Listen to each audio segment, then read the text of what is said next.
I have wanted to own a Galaxy Note series phone since I was about 13 years old. The Note series signifies something truly special, the highest end of Android devices that you could own. All of the tech tubers talked about these devices with mostly high praise back in the day. Even now, I still want to own a newish Samsung phone with an S Pen. While I'm not quite there yet, I do at least now own a Note 4. So let's go ahead and look at it and see what younger me missed out on. Firstly, let's talk about the display, since that was one of the main selling points of the Note series. Back when the first Note came out, it had a screen over an inch bigger than the Galaxy S, and almost 2 inches bigger than the latest iPhone at the time, the iPhone 4. Of course, seeing people's reactions from 2010 about the Note is hilarious, talking about having the productivity of a tablet in your pocket, that is, if the phone even fits into your pocket. How times change. And change they did, because by 2014, even Apple was dipping their toes into the so-called phablet space with the iPhone 6 Plus. At a size of 5.7 inch, the Note 4 may not seem that big nowadays, with flagships being between 6.1 inches and 6.8 inches. However, with the bezels, it's actually slightly taller than an iPhone. The Note 4 features a 1440p AMOLED display with a pentile matrix array. Despite this, the screen is extremely sharp. On the front, we have a classic Samsung home button alongside a capacitive back and a multitask button. The home button also doubles as the world's least responsive fingerprint scanner, as it's one of those you have to swipe your finger on. We also have a notification LED. At the bottom, we have a Qualcomm fast charge capable USB 2.0 port. The Note 3 had a USB 3.0 port, like the ones you see on external hard drives, and Samsung reckoned the faster charging is more important than fast transfer speeds. This was before USB-C, so you realistically couldn't have both. To the right of the charging port is an S Pen holder, and on the top we have 2 true blasts from the past, an IR blaster and a headphone jack. The rear, of course, is removable, and here we can swap the battery or insert a microSD card. Samsung only started to dabble with adding metal on the Galaxy Alpha. So despite this being the most premium Samsung offering and being released the same month as the Alpha, we'd only get plastic, including on the rear. I can't even call this vegan leather, because that would be a lie. This only looks like leather, it really doesn't feel like it. That being said, however, like I said with my Moto X style, I like textured backs on phones as they feel nice in the hand and provide good grip. Oh yeah, on the back is also where the speaker lies, because of course it does. As well as that, we also have a heart rate scanner, more on that later on. Normally I try not to touch on such details, however it's nice to remember all these features and design choices you no longer get on modern phones. The main thing I want to talk about is the S Pen. With the Note 4, this is where Samsung have basically nailed the formula in the usability and feature set, as it's nearly identical to my brand new Galaxy Tab. When you take the S Pen out of the holder, the Air Command menu comes up, where we have a choice of Action Memo, which allows you to quickly jot down notes, Smart Select, where you can choose a small snippet to screenshot, Screen Write, and a shortcut to S Note. We even have the floating pen button of the Galaxy Tab to always come back to the Air Command. We also have Pen.up, which after updating, takes us to the same version as that on my Galaxy Tab, so whether you're on the bog or the bus, you can draw, or in my case, color in wherever you are. The pen feels great to use. It pushes in a little when you press down on the screen, and in terms of response time, it feels about the same as on my Galaxy Tab. And the similarities don't stop there.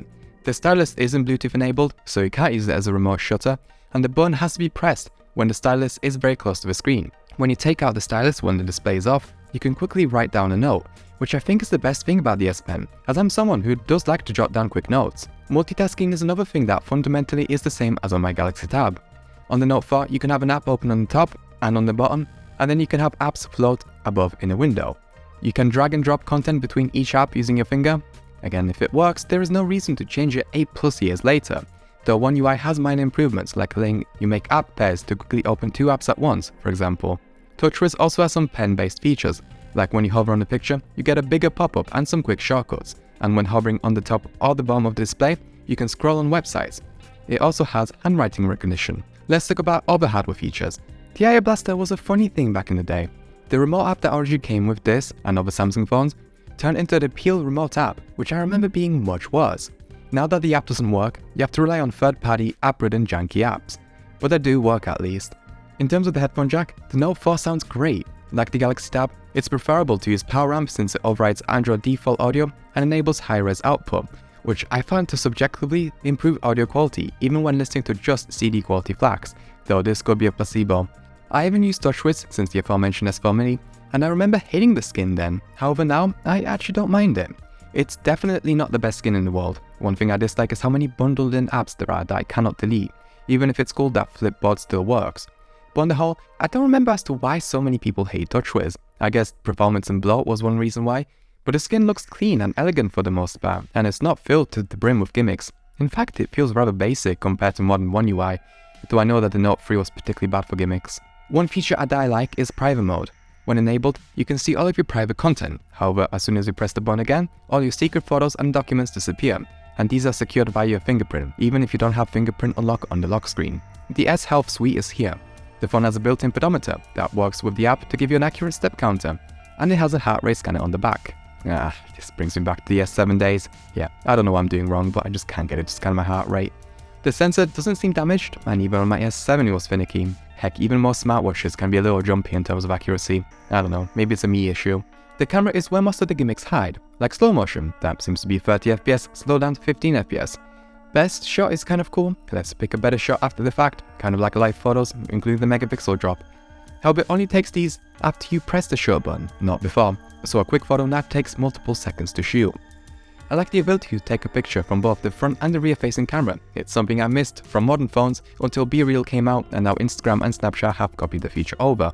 The camera is interesting. It's a 16 megapixel shooter, however it shoots in a 16:9 aspect ratio natively. This wasn't very common then, and it's even less common now. Your modern commodities are on board, such as OIS, HDR, 4K recording, but otherwise that's mainly it. There isn't a whole lot they can do here. The colors are very pleasing to the eye. Samsung nailed it in that regard. The focal length of the shooter is 31mm, far tighter than the 33-34 equivalent on one of Samsung's and iPhones. In fact, compared to the iPhone, the Note wins when it comes to distant detail, as Apple's post-processing stack isn't optimized for the new sensors. More on this on my review of the 14 Pro. The color rendition is more accurate on the iPhone, however there's something just beautiful about Note's colors. They seem dreamy and soft to me. All the photos have been shot with HDR on, and because of this, the dynamic range is fantastic, especially when you think about what sort of sensor Samsung was working with. The autofocus can be sporadic, especially in darker environments. In terms of video quality, like I said about the V30 and the Xperia 5 II, 1080p footage is horrible and you'd be better off recording in 4K and downscaling. But the 4K footage looks great. It can be a little blocky in terms of bitrate and distant detail isn't amazing, but the overall image is plenty sharp. And all of that is in the context of a modern device. Let's not forget the Note 4 came out in 2014. It is insane how well the camera has held up. In terms of using this phone in 2023, it's just about usable. In terms of app compatibility, I am shocked by just how many apps still support Marshmallow, including Facebook apps, Telegram and TikTok. What's surprising is that Instagram used the camera properly. Whether this is because they finally saw the camera API situation, or whether this phone is so old it actually works with Instagram's outdated APIs, I am not sure. But regardless, there is no quality loss on Instagram, though the pictures do take a few seconds to take and process.